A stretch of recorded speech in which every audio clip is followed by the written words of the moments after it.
আসসালামু আলাইকুম, সকল জীবীর কল্যাণ হোক। আমি আজকে চলে আসছি পুয়াটি সরকার বাড়ির ওই জায়গার ভিতরে, সরকার বাড়ির ঈদগাহ মাঠ খেলা উদ্বোধন হইতেছে। কিছুক্ষণের ভিতরেই ফুটবল খেলার টুর্নামেন্টটি শুরু হয়ে যাবে। এখন উদ্বোধন হইতেছে। দর্শক আপনারা লক্ষ্য করে দেখেন, এখানে আমাদের সরকার সাহেব আছে, তারপর শাওন ভাই আছে, তারা উদ্বোধন করতেছে। আর গ্যালারিটা খুবই সুন্দরভাবে সাজিয়েছে, চারো সাইডে উদ্বোধন হইতেছে। বর্তমানে অনেক বাজি টাজি ফুটানো হইতেছে। দর্শক এখানে যদি দেখেন, চারো সাইডে পেলাম শত শত দর্শকের ভিড় আমি যদি দেখতে পারি। সাইডে গ্যালারি দেখেন দর্শক,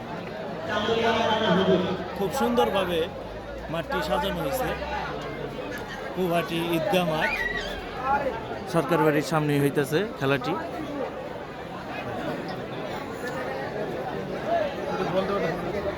দর্শক এখানে কিন্তু টুর্নামেন্ট খেলা 48টি টিম, এই 48টি টিম ভিতরে এই খেলাটা হবে।